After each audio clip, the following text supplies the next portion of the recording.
जब आपको मालूम ही है कि आपकी सरकार आएगी, जैसा आप दावा करता, मैं नहीं बोलता, तो फिर 6 महीने बाद इसके आगे की प्रक्रिया भी हम कर लेंगे। अगर मोदी सरकार की नीयत साफ है तो संभव है ऑर्डिनेंस के जरिए ये कानून को लेकर आना, ऐसी बात नहीं है। और हम ये भी बोल रहे हैं कि CACP की जो आपकी कैलकुलेशन है, बेशक हम उसके साथ सहमत ना हो, आप 23 फसलों के ऊपर पहले ही MSP का ऐलान कर रहे हैं। बेशक हम सभी फसलों के ऊपर MSP मांग रहे हैं, तो आपके पास पहले तय किया हुआ फार्मूला है जो सरकार ने अपनी मर्जी से लाया है, A2+FL का। बेशक हम उसके साथ सहमत हो चाहे ना हो, आप उसी के आधार पर खरीद की गारंटी का कानून बना सकते हैं। अब C2+50% आपके द्वारा जो CACP में लिखा है, उसी के द्वारा अगर उसको लागू करेंगे तो हमारा अब जो रेट्स है गेहूं अथवा धान का, तो 1000 से प्लस रुपए आपको देने पड़ेंगे। चलो ये आगे की बात है, उसके ऊपर चर्चा हो सकती है, आगे बढ़ा जा सकता है C2+50% के ऊपर, लेकिन इसके बीच में बाधा नहीं आनी चाहिए कानून लाने में। और इसी तरह से हम कैलकुलेट कर सकते हैं गन्ने का C2+100%, ये कैलकुलेशन की बात है। आप पहले कानून लाने का निर्णय ले लीजिए तो ये मोर्चे का सुखद हल निकल सकता है। दूसरा, अब किसान और खेत मजदूर की कर्ज माफी का सवाल है, ये तो आपके टिप्स के ऊपर, आप ना देना चाहें तो आपकी मर्जी है, क्योंकि सारी बैंकिंग आपको 2 दिन में ही सारे आंकड़े दे सकती है। पहले आपने हमसे वार्ता की, इस वार्ता से पहले आप सारे आंकड़े इकट्ठे कर सकते हैं, ये कोई बड़ी बात नहीं है। और आप निर्णय ले सकते हैं कि ये कर्ज हम खत्म करेंगे। अगर आपकी पॉलिटिकल विल होगी, आपकी इच्छा शक्ति होगी कि हमारी सरकार किसान और खेत मजदूर के साथ बैठ के निपटने के लिए तैयार है, तो हम कर सकते हैं। हाँ, जो बात ये बोली जा रही है कि हमारा तो बजट आ गया है, तो ये देश के कानून में ऐसा नहीं लिखा गया कि बजट के बाद भी सरकार कोई निर्णय नहीं कर सकती है। बजट का प्रावधान अलग से हो सकता है, और जब आप निर्णय लेंगे तो अभी आने वाले समय में गेहूं और धान के ऊपर तो खरीदी है, तो जब आगे जाके बजट का प्रावधान भी किया जा सकता है। आप कानून लाने के लिए ऑर्डिनेंस करके बात आगे बढ़ने का रास्ता तो खोले, आगे चला जा सकता है। और यही हम बोलना चाहते हैं पूरे देश के समक्ष कि हम इस आंदोलन का सुखद हल चाहते हैं। अब सरकार की मर्जी है वो किस तरह के निर्णय लेती है। सरकार का दावा है कि हम FDI में, जैसे मुक्त व्यापार समझौते में जो बाहर से आयात करेंगे उसके ऊपर जो शुल्क लगा उसको हम बिल्कुल जीरो करने वाले नहीं हैं। तो भारत सरकार को किसने रोका है? वो बयान दे ऑफिशियली, प्रधानमंत्री जी बोले, और FDI में जो समझौता हुआ वो जनतक कर दीजिए, पूरी अखबारों को दे दीजिए कि FDI हमने साइन किया, निकल के सब आ जाएगा उस FDI में लिखा क्या है। तो इससे हम आगे बढ़ने में सफल हो जाएंगे। और जो लैंड एक्विजिशन एक्ट 2015 है, जो मॉडल एक्ट बोल रहे हैं, हमारा फिर मानना है भी जब देश आजाद नहीं था, अंग्रेज कानून लेके आए 1894 का, उनमें यह प्रावधान था कि किसान की मर्जी के बगैर हम जमीन नहीं लेंगे, और जहां से खेत मजदूर की बस्ती या किसान को उजाड़ेंगे आगे उसको बसाने का प्रावधान करेंगे। तो अब तो हम आजाद हो गए हैं। इस आजाद मुल्क में मोदी जी की गवर्नमेंट आने के बाद ये मॉडल एक्ट लाया गया और राज्यों को अधिकार दे दिया गया कि आप किसान की मर्जी, जो उस कानून का प्रावधान का भी, जब भी जमीन अधिग्रहण होगी तो 70% किसान की सहमति आवश्यक है। अब इस कानून के अनुसार किसान की सहमति की जरूरत नहीं है, ये पूरा देश जान रहा है, एक्ट बोल रहा है। तो आप बोल रहे हैं कि हम बाधा बन रहे, हम बाधा नहीं बन रहे, तो आप निर्णय लीजिए कि हम संशोधन ऑर्डिनेंस करके कर देते हैं, तो इस मोर्चे का सुखद हल के आगे हम बढ़ जाएंगे। और बाकी की मांगे इतनी बड़ी नहीं है, लखीमपुर खीरी हमारी मांग नहीं है, 2 किस्म की मांगे हैं। वो आंदोलन में बाय प्रोडक्ट उसकी पैदावार है। तो क्या आप बोल रहे हैं पार्लियामेंट तो भंग हो गई?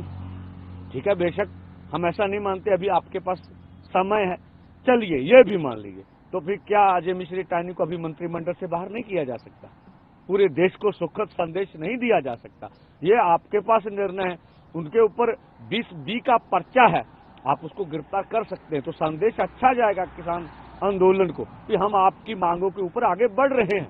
लखीमपुर खीरी घायलों का मुआवजा बहुत छोटी बात है, वो भी आप नहीं दे रहे हैं। और आप इस तरह की कंडीशन लगाएंगे कि पहले आंदोलन खत्म करिए फिर हम पैसा देंगे, तो मुझे नहीं लगता उचित है। देश जानना चाह रहा था कि गतिरोध कहां पर है, तो हम गतिरोध के ऊपर आपके आज वार्ता कर रहे हैं। गतिरोध कहां कहां पर खड़ा है, इस गतिरोध को सरकार को अपनी ओर से खत्म करने का निर्णय लेना पड़ेगा।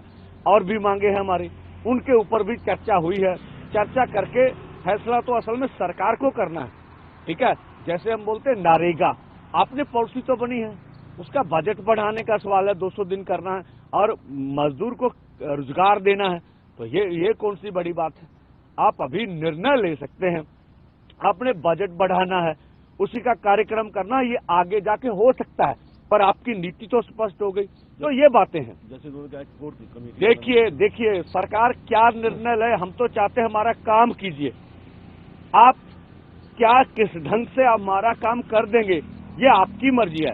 अगर ये आप कहेंगे कि आप कोर कमेटी या कुछ भी आप बनाएं और किसान लीडर सहमत हों और उसके बाद बोले कि आप घर को जाएं, ये मुझे लगता है निर्णय उचित नहीं होगा।